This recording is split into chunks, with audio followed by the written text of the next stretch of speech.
குர்ஆன் அல்லாஹ் சொல்லுகின்ற பொழுது இன்ன இத்தத ஷுஹூரி இந்தல்லாஹி இஸ்னா அஷர ஷஹ்ரா, அல்லாஹ்விடத்திலே மாதங்களின் எண்ணிக்கை 12 என்று அல்லாஹு தஆலா சொல்லி காட்டுகிறான்.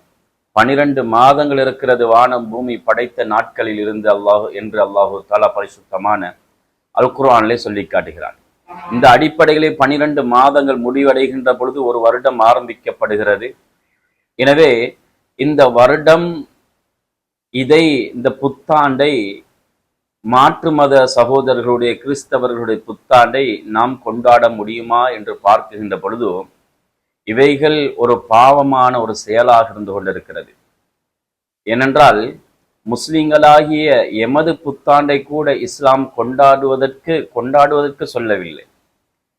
ஏனென்றால் சென்ற வருடங்கள் நாம் செய்த ஒவ்வொரு அமல்களை பற்றியும் நான் செய்யவில்லை என்ற அமல்களை கவலைப்படக்கூடிய விஷயத்தை பற்றியும் நாம் எல்லாம் அதை பற்றி சிந்திக்கக்கூடியவர்கள்.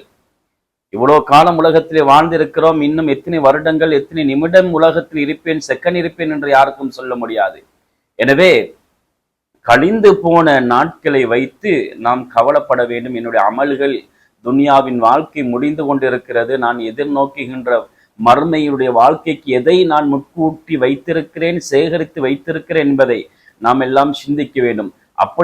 அப்படி இருக்குகின்ற பொழுது இஸ்லாமிய புது வருடத்தை கொண்டாடுவதே இஸ்லாம் தடுத்திருக்கிறது என்றால், மாற்று மத சகோதரர்களுடைய கிறிஸ்தவர்களுடைய புத்தாண்டுகளை கொண்டாடுவதை இஸ்லாம் ஒரு காலமும் அனுமதி கொடுக்கவும் இல்லை.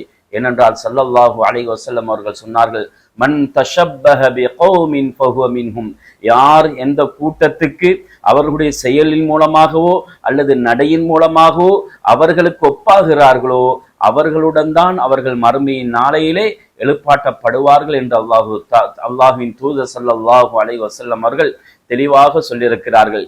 யாரெல்லாம் புது வருடத்தை கொண்டாடி நியூ இயர் என்று சொல்லி யாரெல்லாம் அவர்கள் ஃபேஸ்புக்ல, வாட்ஸ்அப்ல, ஏனைய இணையதளங்கள்ல மக்களுக்கு அதை ஷேர் பண்ணி கொண்டு, மக்களுக்கு அதை பரத்தி கொண்டு, மக்களுக்கு அதை தெளிவுபடுத்தி கொண்டு யாரெல்லாம் அப்படி செய்கிறார்களோ அந்த யஹூதி நஸ்ரானிகளுடன் அவர்கள் எழுப்பாட்டப்படுவார்கள் என்ற விடயத்தை மறந்துவிடக்கூடாது.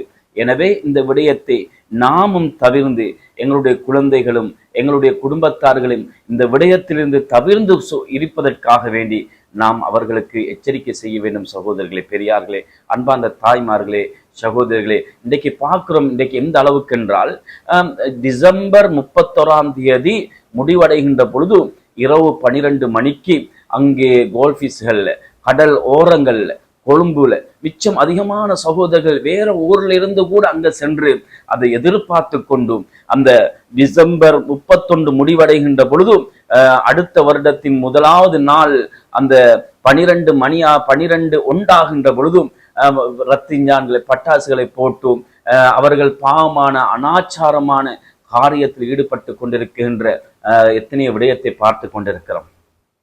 அந்நிய சகோதரர்களும் சேர்ந்து நம்மடவர்களும் நமது முஸ்லிம் சகோதரர்களும் மதுவை குடித்து கொண்டு பாவமான காரியத்திலேயும் மியூசிக்கிலேயும் அவர்கள் பணத்தை வீணடித்து கொண்டு செலவழித்து கொண்டிருக்கின்ற ஒரு மோசமான நிலைமை என்றை பார்த்து கொண்டிருக்கிறோம். சகோதரர்களே, பெரியார்களே, அன்புக்குரிய சகோதரர்களே, கண்ணியத்துக்குரியவர்களே, எமது புத்தாண்டு என்பது அது இஸ்லாமிய புத்தாண்டு தான், முஹர்ரம் ஃபெஸ்ட் தான். எனவே அதை கூட இஸ்லாம் கொண்டாட வேண்டாம் என்று சொல்லுகின்ற மார்க்கம் தான் எமது மார்க்கம். ஆகவே மாற்று மத சகோதரர்களுடைய புத்தாண்டை கொண்டாடினால் எமது நிலைமை என்ன என்று கொஞ்சம் சிந்தனை செய்து இந்த விடயத்தை கொஞ்சம் தலைக்கெடுத்து கொஞ்சம் யோசித்து பாருங்க சகோதரர்களே, பெரியார்களே, அன்பார்ந்த தாய்மார்களே, கண்ணியத்துக்குரியவர்களே.